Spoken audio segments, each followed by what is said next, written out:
Welcome to a brand new episode of Nerds United on YouTube.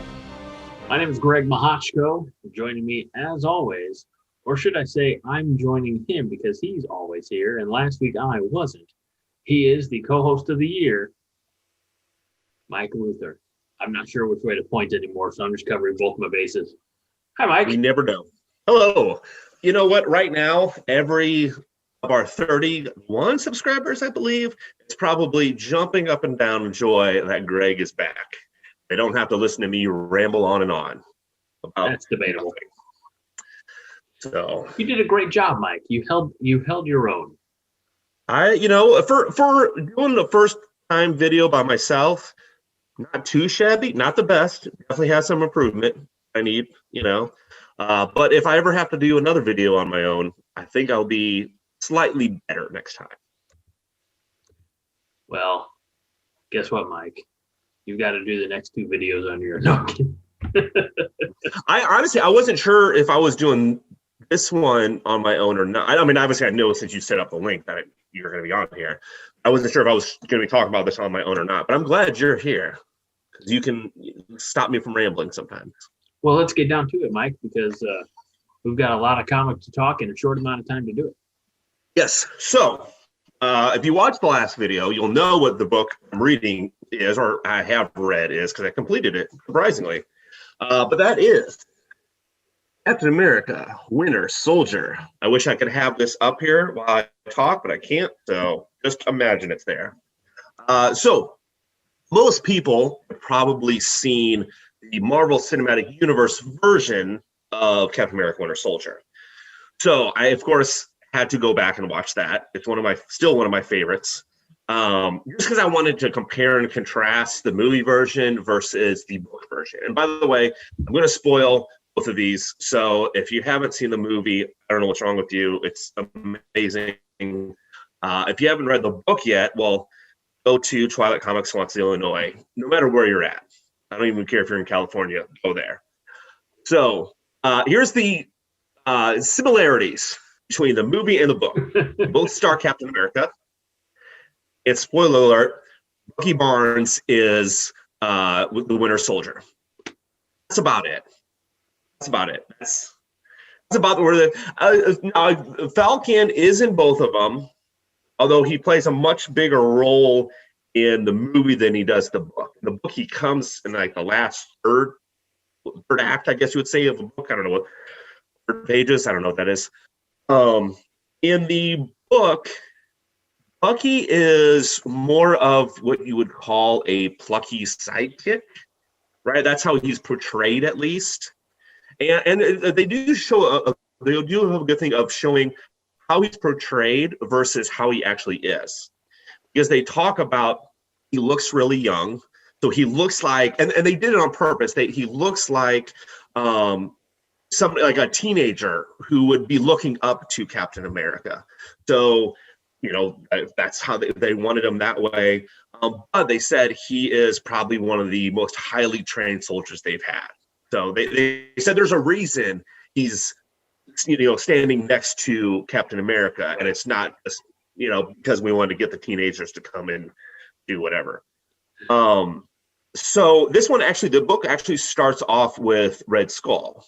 And Red Skull having the cosmic cube and talking about how Captain America and his past have always been, close together. And there's a lot of flashbacks between like in the 1945 and present day, which is kind of good. But here's the thing: you think it's going to be Red Skull as the main villain. No, Red Skull, spoiler alert, gets killed off, I don't know, 5 pages in, right? So you have to deal with who killed Red Skull. There's Captain America's past you have to deal with. The cosmic cube is causing Captain America to have distorted memories, which you don't realize, right? Because I'm reading this, and it shows, I think, Baron von Zemo doing something to Captain America. And I'm like, oh, okay, this is interesting. This is what happened. And then the next panel is like Captain America saying, no, this isn't how it happened at all. I'm not remembering that correctly. Nick Fury's still in it, although he's white. He's a white Nick Fury. So this was before the time that something changed. That would be the David Hasselhoff Nick Fury. That would Exactly. be before the Ultimates, or at least in different Earth, multiverse from the Ultimates, where Samuel Jackson was brought in as was the, I'm not gonna say brought in, but he was the inspiration behind that particular iteration of Nick Fury. And by inspiration, Greg means that whoever drew him basically traced Samuel L. Jackson and said, "Oh, this just happens to be Nick Fury." Yep. Of course, I love Samuel L. Jackson as Nick Fury. Still has, and I always get this confused. It's either Peggy Carter or Sharon Carter, whoever's not the 45 version, not the 1945 version. That Peggy, maybe Agent 13, whoever that is. Sharon Carter. So obviously in the movie, Sharon. Did you say Sharon? Okay, Sharon Carter. I will never remember that. So it's one thing I really like about this book is that and me and Greg might disagree here, it's not an exact version of the movie, or I should say the movie was not an exact version of this book, because I got to see an awesome Winter Soldier movie, and I got to read an awesome Winter Soldier book. So there was if it would have been exactly like the movie, I don't think I would have had as much fun reading it. And I know reading fun, I don't know, that sounds weird. Because I would just be like, I know exactly what's going to happen, Now, granted, I did know that he was going to be Winter Soldier, or at least I very much assumed that he was going to be Winter Soldier. Like I said, that's it. I was thinking about this before I'm almost done rambling. For comic books, I think there should be some kind of criteria, because I realize every comic book, I'm just like, yeah, this is really good. So I wrote 2 things down. This first one, 2 questions I'm going to answer. Do I want to read more about this character? And the answer is maybe. Like, I like Captain America. It's good. I loved the story, but am I going to go out of my way? Like, if all the other comic books are in front of me, I'm going to push them out of the way to find a Captain America one? Not necessarily. Not yet. But still, it's a good character. Second one, I recommend to a non-comic book reader. Yes, Greg. Have you read the Civil War, Marvel Civil War? I thought I did. And like all the tie-ins? Whatever you gave me, I read. Okay, all right. I probably wasn't all the tie-ins. But that doesn't mean like I hate Captain America. Oh, you're Captain Britain all the way. I can tell. Yeah. Well, I mean, what captain am I, Greg? I don't know. I can't read. I'm just kidding. Maybe she's good at the comic books. I don't know. Would I recommend to a non-comic book reader, or is this like a place somebody should start? Honestly, if you are vaguely familiar with Captain America in the movies, or maybe even cartoon, this isn't a bad place to start. There are a little bit confused because they talk about how there were different Captain Americas. There was one guy, Jack Monroe, who he was Bucky. There was different Captain Americas, the Nomad, the Scourge, and the different people played Bucky. But that, even then, kind of just read it, and then what I do, I just forget about it. So it's not that confusing. Overall rating out of 5, I'm gonna give this a 4.25.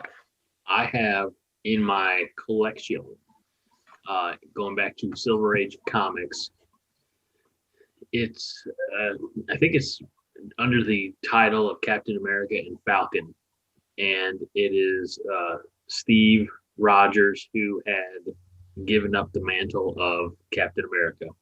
It's when he was in his Nomad years, and Falcon has gone missing. He's calling all over the place. He actually calls the Xavier school and talks to Beast because and there's a line of dialogue in there that says, "I know at some point Professor X thought that Falcon might be a mutant, but he's just gone missing. He's searching the rooftops," and this is like late 60s, early 70s, New York. So there are words in there like dialogue, like "you jive turkey," things like that. But at the end, Steve realizes that he can't escape. Like when he sees that the guy who took up, the mantle of Captain America was killed.